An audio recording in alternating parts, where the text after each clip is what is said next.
you're going to see the Celestial Purge come in as well. Well, we can take a look at our scoreboard here before we talk about the SCG personality tokens. Jonathan Hobbs, he won game number 1 over Peter Ingram, so Humans and Mardu Death Shadow are up a game over Bridgevine. And then Frank Skarren with Is It Phoenix is up a game over Dominic Harvey playing Bridgevine. So a bad start for you Hogak fans out there in this match, but we'll see if all of those players can tie things up here momentarily. In the meantime, let's talk about those Star City Games personality tokens. And Patrick's going to tell you how you can get yours today. Well, you want to get a set of 5 of these, of course. That comes with entry to any Star City Games, Open or Classic. And if you can't make it out to any of our events, you can order from StarCityGames.com, $20 or more before shipping and taxes are added. And we send out a kit here for you. Or you can collect your set by participating in Star City Games Invitational Qualifiers. We got plenty of tokens. I think the first one is me. I can't remember. It is. I'm a zombie army buff. Just huge shoulders, great definition on the arms. Core looks tight. It's implied. You can't really see it through the armor, but it's implied. That's the point. Looking great. Thank you very much. Good facial hair, too. Andrew Ellenbogen, they got his hair on point as well. He's a 1/1 vampire for you Legion Landing fans out there. We go to our next one. Ross Merriam, a 1/1 elemental. He loves himself some Izzet strategies with young pyromancers, so that'll take care of that. Next up, Sam Black, a clue token. Sam always doing some reading and learning and brewing. And then last but certainly not least, Dylan Hand. For those of us who are big fans of Voice of Resurgence. Love it. I love this one. You're going to buy those up, aren't you? Yeah. You're going to find a way to corner the market. Purely ornamental. Yeah. Will never be in play. Go to StarCityGames.com and learn more about these personality tokens today. Get yours all throughout July and August, and perhaps in September and October, we'll have some more coming out. Who knows? Who knows? Game number 2 about to be underway for all 3 of these matches within this total match. Dom Harvey down a game right now to Frank Skarren. Jonathan Hobbs up a game over Peter Ingram. And Jeremy B. up a game over Stephen Rubin. So the team on the left currently leading things in what is going to equate to an elimination match right now for these 2 teams. Still points and money on the line. Absolutely. Even if they finish outside the elimination rounds. But these 2 teams are here playing. They want to make the elimination rounds. They're here to win the tournament. So we'll see if they get one step closer to doing so.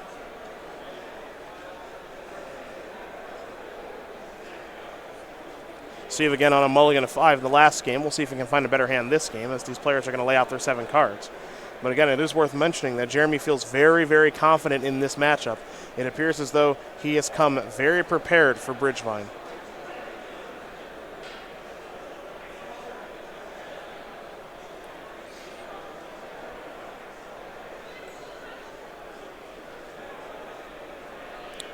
Steve's going to consult here with Peter, and Jeremy's going to consult here with Johnny Hobbs.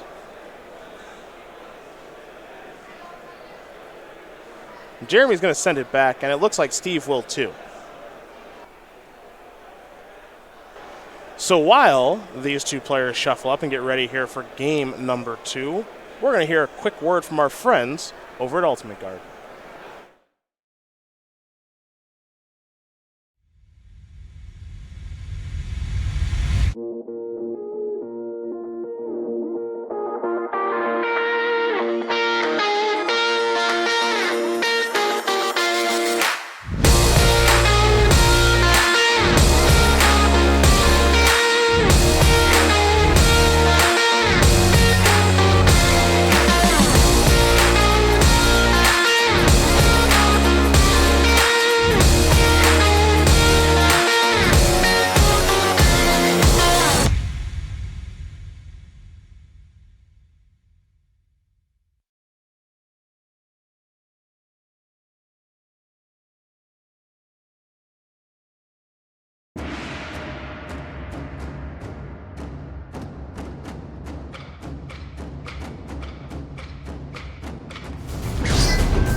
We are back.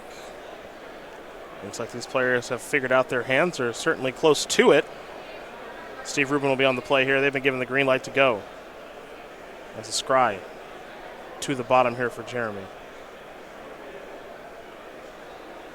It's a Blood Crypt that enters the battlefield on tap. Steve will fall down to 18. He'll kick things off with a Stitcher Supplier, maybe the best start in the deck. Vengevine is 1. Wear Tear is 2. Bridge from Below is 3. He'll pass the turn over to Jeremy B. Good start here. Best 1-drop and some goods in the graveyard to work with. Yep. Gotta like that started for Steve. Bauble. Take a look at the top card of Steve's deck. Jeremy wants to know what Steve will be drawing next turn. Now there's your fetch land, Inquisition to Kozilek. Get a good look at what Steve's got in his hand. Steve will lay it out. He'll show you a Hogak, along with a Seasoned Pyromancer, a Polluted Delta, and a Carrion Feeder.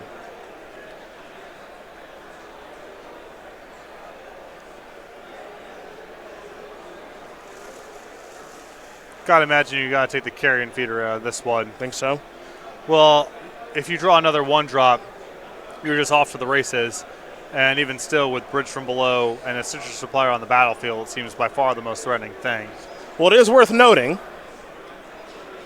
that Jeremy does know the top card of Steve's deck from the Bauble. So that's certainly going to influence his decision, and he will take the 1-drop, perhaps knowing that Steve was going to draw another one. Rubin will draw him now. He's picked a copy of Blackcleave Cliffs. That's the 3rd land there for the Seasoned Pyromancer, so that's worth noting as well. I think Jeremy may have missed his Bauble trigger. I think you may be right. I'm surprised it doesn't happen more. There's a reason they don't do slow trips anymore? Yeah. There's Delta and pass the turn back.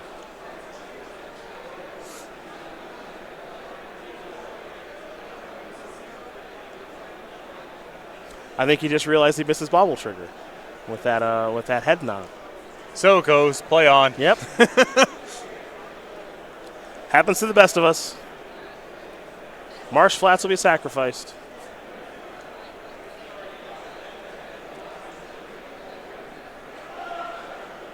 Ben Friedman, he said if he won an invitational, he wants to be a Bauble trigger token. That's great. As if there were such a thing. You can make one. To put on top of his deck. People put dice on top of their deck or mark it some other way. He wants to be that. Do you remember when that was illegal to do? Yeah, that was a long time ago, but I do. Yeah. I also remember that when they made that rule and people were like, yo. Absolutely not. That is dumb if you need to put dice on top of your deck to remember something. Right. Yixla Jailer here. For Jeremy as he searches up a Plains. And Jailer is a Future Sight All-Star. Perhaps the best card against Dredgevine. Certainly in the conversation. Cards in graveyards lose all abilities. A zombie wizard that we're going to see in increasing numbers for as long as Bridgevine is legal. We just haven't seen that many black decks that are trying to attack this weekend. So we have not seen a lot of copies of Jailer. But it is a challenge, to say the least. Hogak, Vengevine, Bridge from Below, Faithless Looting. It's a lot.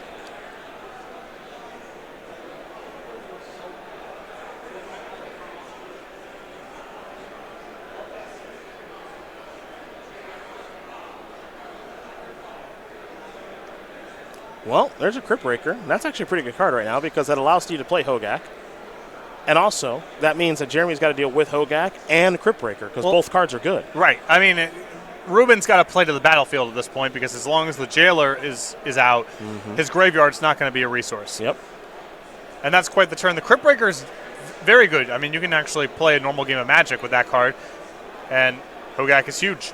So, given the circumstances here, Rubin doing very well for himself. May have been Steve's best draw. One could certainly argue. Basic Swamp going to be fetched up via the Bloodstained Mire there for Jeremy.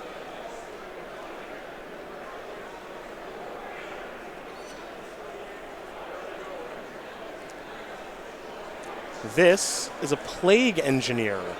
Oh! Okay. Hoolalally. Zombie's a good name. Citrus Supplier trigger.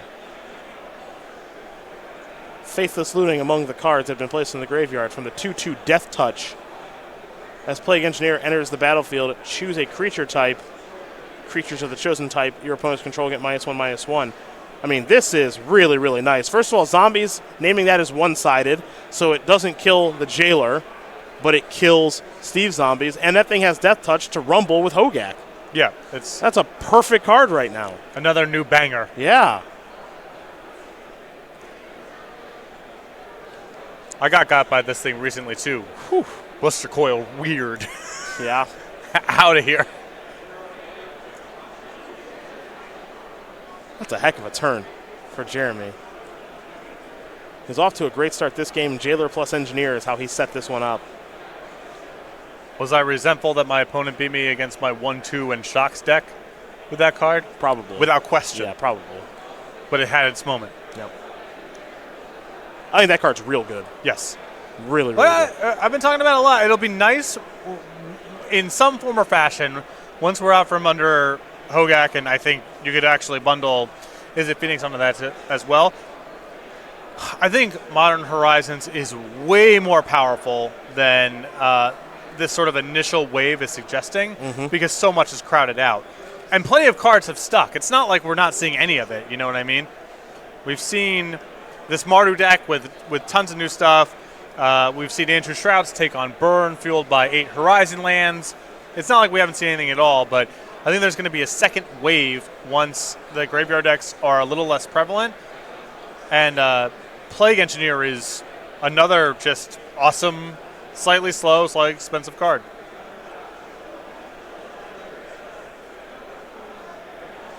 Well, it's time to get in. There's the predictable trade. A little bit of trample damage, of course. I suppose a lot of it. 6 is a lot. Steve will pass the turn back over to Jeremy. Jeremy's going to cycle a Street Wraith. He's down to 6. Perhaps he's on the hunt for Death Shadow. Second white mana could be a bottleneck on his hand, too. Yep.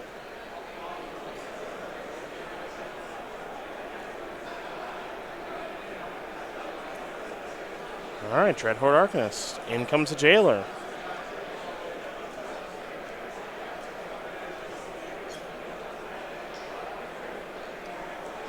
Jeremy's deck has a lot of really thoughtful numbers. Yeah, It looks like a very well crafted, even just looking at the mana base now, and you know. These numbers don't strike me as random. 4 Marsh Flats to go with 1 Plains, 1 Swamp plus 4 Silent Clearings, 1 Red Duel, touching each one, you know, Foundry plus Crypt. The blend of creatures and interaction. Here is Seasoned Pyromancer. We'll take a look at that new one as well.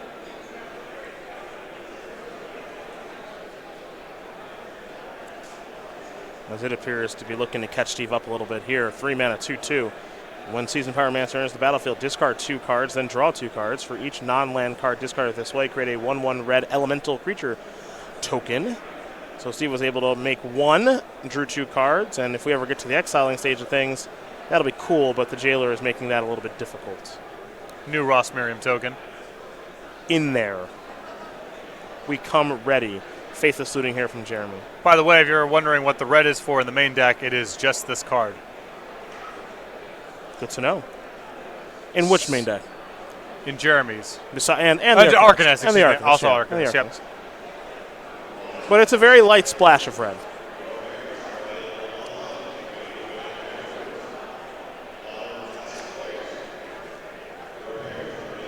Arcanist is coming in. Faithless Looting is being casted again.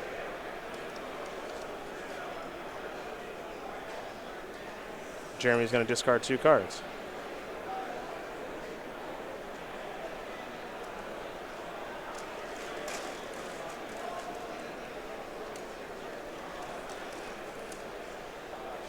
Well, there's your double block.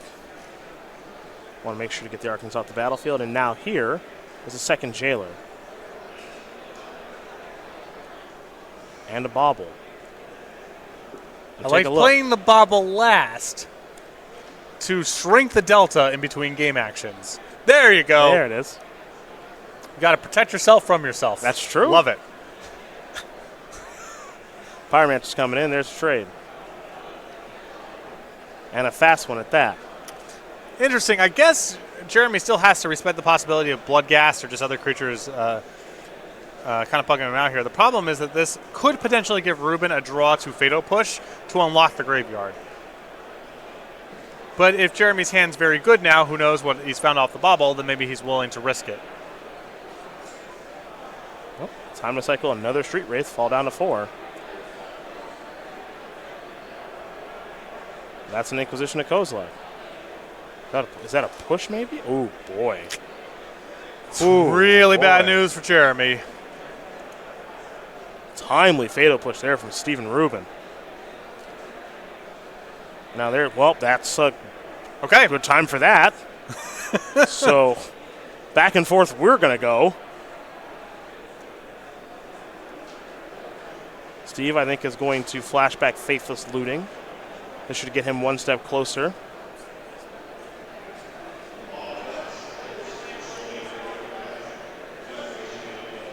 Wear Tear among the cards that have been found here. I think Steve has the most interest in finding just another black 1-drop to be able to convoke out Hogak. What he found was a Bridge from Below, a Wear Tear, and a Swamp. Keep in mind, he does have to discard 2 of these cards, and it looks like he's going to hold on to the Swamp.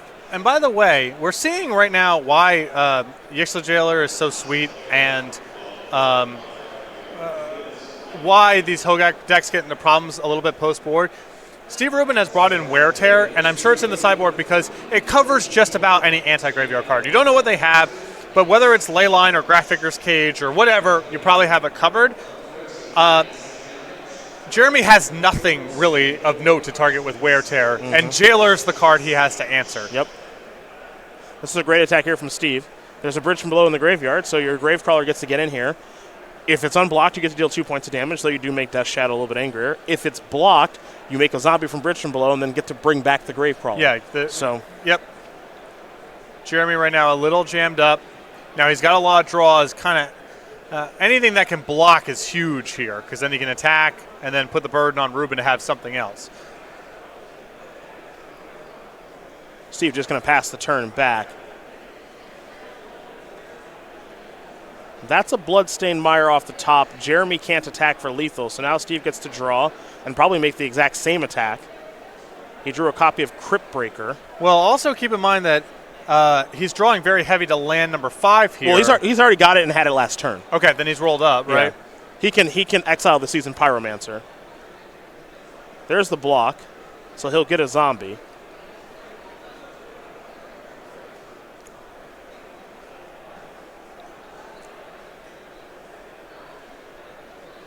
It's just if that's the play he wants to make or not.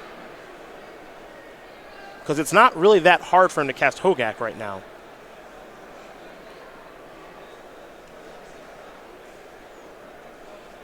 He can return the Gravecrawler like this. He can play a Crypt Breaker. I mean, he's got a lot of actions he can take this turn. And I don't know if Jeremy can really play catch-up from this spot. It's not like he really has a sweeper. And I like the creatures that he's going to use to play the Hogak because that means the Crypt Breaker can block and make a zombie from Bridge from Below as opposed to leaving the token back. So I think Steve has put himself into a nice situation as he chats it up with Peter Ingram. Jeremy's going to bring himself down to 1. Death Shadow's a 12-12 now. And that is going to do it. So Steve Rubin, and Peter Ingram, I suppose, together, they are going to win that second game against Jeremy B, and so they are all tied up. But we want to take a look at our scoreboard again now. Speaking of being tied up, at the top shelf, Dominic Harvey versus Frank Skarren are all tied up. Jonathan Hobbs, though, he already won his match over Peter Ingram. Perhaps Humans is better than we think against old Bridgevine. He won that match with Jay Hobbs. Well, I think that at this point, any of the teams that are doing well, their decks must be performing at least okay against Hogak because it's so prevalent. Something that came up in that second game there is, and if Jeremy's got an issue in the matchup, there's really a burden for him to stay on top of everything because once something slips through the cracks, it's very hard for him to catch up. He kind of held off. He kept it parity for a little while. He wasn't in a position to attack, and the minute that Rubin had a window to unlock his graveyard, Jeremy was overpowered and had no hope of catching back up. So he's got a lot of good interaction in the matchup, but he has a responsibility to make sure that Rubin never gets an inch, because once the floodgates open, Jeremy does not have a lot of recourse. Quick little chat about the StarCityGames.com YouTube page where you can watch the replays of this tournament. You can, of course, watch Versus Live with Ross Merriam and Todd Anderson. And on Tuesday, little spoiler, Corey Baumeister. Oh! Joining the team. He'll be in the house. A good ad. Thank you. High energy. High charisma. And you know what else? What? Great hair. Great hair. Really, really good hair. Commander Versus with Jeremy Knoll, Stephen Green, Jonathan Suarez, and Justin Parnell. The Flashback series, among other awesome series that we do have on our YouTube page. Best of SCG Tours, I mentioned, and a whole bunch more. Subscribe today over at youtube.com/StarCityGames. You might not know this about me. You might not have guessed, but some people's enthusiasm, passion towards Magic can occasionally be a little off-putting for me. Yeah, I didn't know Not that. the case with Corey. No, Corey just so loves genuine. Corey just loves Magic. Love it. Fiery Islet and a Serum Visions is where we'll start game number 3 between Frank and Dom.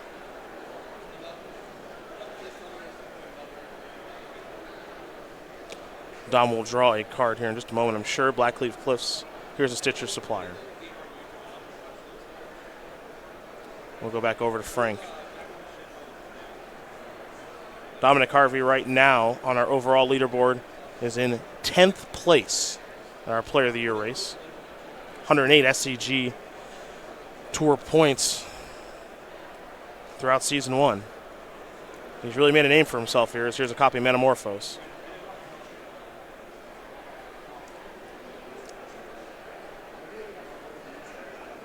Frank's got some mana floating here. It's probably red and a blue, as we oftentimes see when players play Is It Phoenix and play Metamorphose. So no real surprise there. Now he'll draw a card. Another copy of Metamorphose will allow Frank to do it again.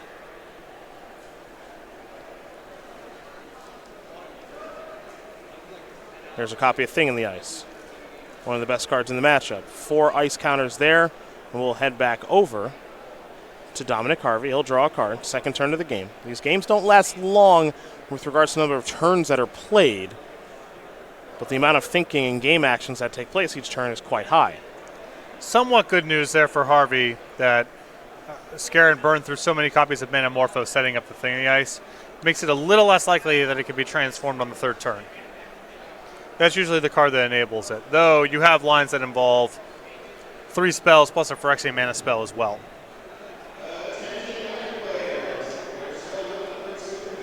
Swamp into, I believe that's a Lightning Axe, perhaps? Yep. All right, so that'll take care of Thing in the Ice. Vengevine's in the graveyard. Here's an attack for 1 with the Stitcher Supplier. And the follow-up now is a Carrion Feeder. Good start here for Harvey. Not bad.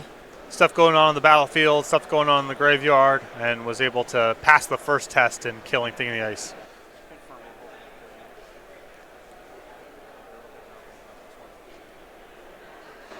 Serum Visions here for Frank. He'll scry 2.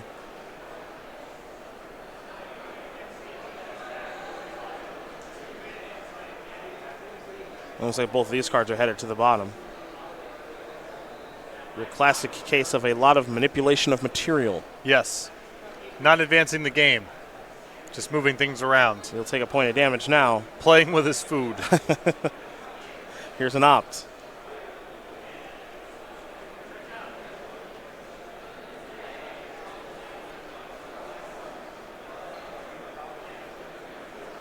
That top card becomes the bottom one, so now Frank will just draw a mystery card.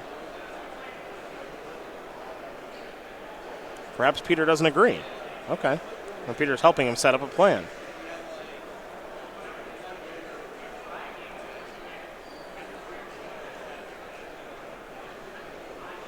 Keep in mind, Frank hasn't played a land yet this turn. He's just been casting cantrips. Steam Vent's going to enter the battlefield untapped, so he'll fall down to 14. Yeah, his opening here suggests that he was a little light on mana because he played a turn 1 Fiery Islet and then followed that up with the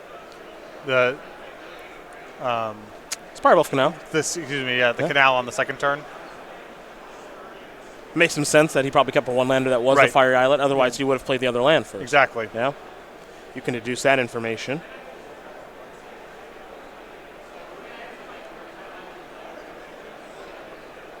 Let's see what Frank's going to discard from the Faithless Looting.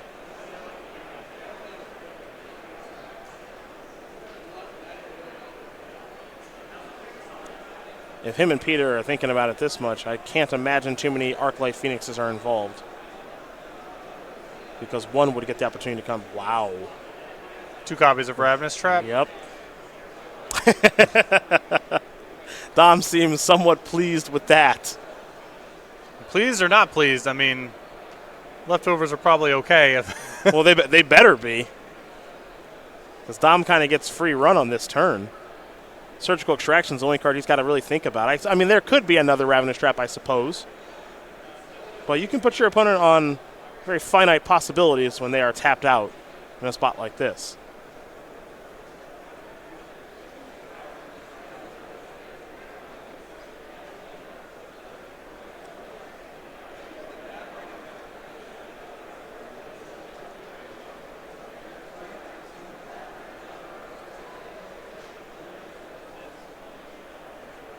Looks like Jeremy's got an idea of what perhaps the team should do. Again, remember, essentially an elimination match here, and Dom could clinch it for his team to keep the team alive since Jonathan Hobbs has already won. And certainly Skarren is representing some form of graveyard interaction. Certainly feels that way. Here's a hardcast Bloodghast. Sacrifice this to Carrion Feeder. All right. I imagine there's a land to play. There's a fetch. Trigger.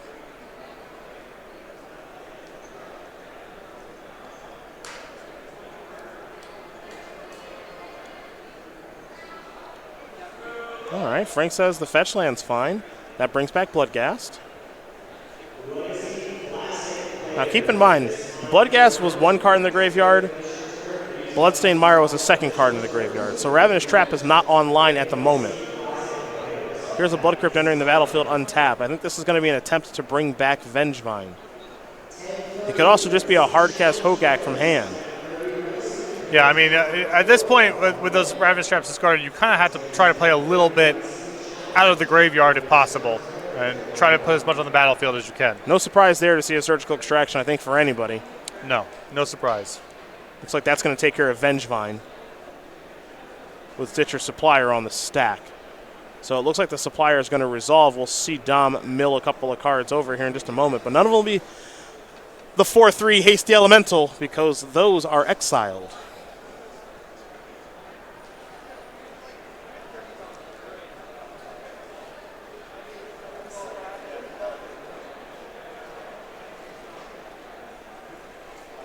So there's a Supplier among these cards. No Hogaks there. But filling up the graveyard nicely right now is Dom Harvey. He's going to sacrifice a Stitcher Supplier. Perhaps he's on the hunt for Hogak. Found a copy of Bridge from Below and Hogak, Arisen Necropolis. As Carrion Feeder gets another token, and now Hogak will be played from the graveyard. It's time to delve some cards away as Dom Harvey's starting to go a little nuts here, folks. And it is the power of this deck. There's burdens to play around, a bunch of different card types in a bunch of different zones, and it's hard to do it all at once. Keep in mind, we have a game here in which Frank drew 2 Ravenous Traps and a Surgical Extraction. Eventually had to lose those Ravenous Traps because they weren't really doing much of anything, and the Surgical predictably took the Vengevine, but that was beatable. I think Frank might have another Surgical Extraction. He wants to go after the bridges, perhaps. Again, 2 Ravenous Traps down. I mean, it stands to reason he's just flooded with graveyard interaction. Yep, there's another Surgical. Frank feels as though his hand is forced. We might see a response here from Dom in which he sacrifices a Bloodghast to get a zombie. Both these cards are in the graveyard now. He could also probably sacrifice the Hogak because I think he's got the ability to get it back because the zombies are on the battlefield and they're untapped. I mean, yeah, he's got. I mean, if you still respect the possibility of Ravenous Trap, I guess there's a degree to which you may want to pause on going super deep. But I think he's just fine. Yeah. Yep. I think on that turn, in that small little sequence, he could have sacrificed the Hogak, get another zombie, and then use the 3 zombies that are on the battlefield to help convoke with Hogak. So maybe he missed the opportunity to get another zombie and then replaying Hogak. But as you mentioned, if he wants to play around the 3rd Ravenous Trap, that allows him to do that. Yeah, I mean, Frank's represented turns ago that he's flooded on graveyard interaction, and he's kind of followed suit. I mean, he's been firing off these surgicals now. Dom did forget to turn over those 3 cards from Stitcher's Supplier, but he did announce it. And now here's an attack for 5. Frank is going to untap and take a draw here, but I'm not sure what he's looking for because this battlefield has gotten overwhelming. I mean, they don't catch up very well from this spot. They really don't. Here's a Manamorphose. It's going to have to be the best Manamorphose of all time.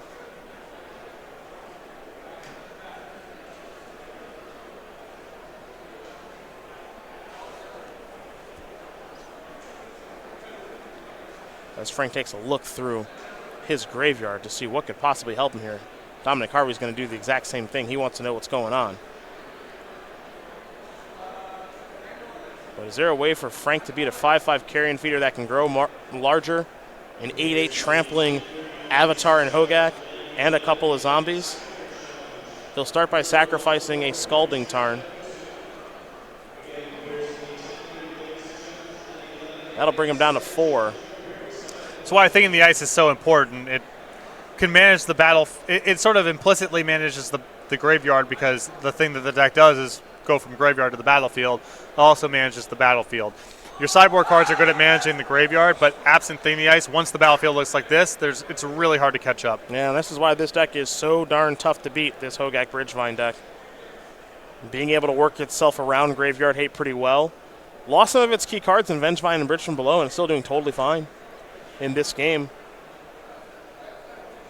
Here's Finale of Promise. Frank's going to target Manamorphose and Faithless Looting.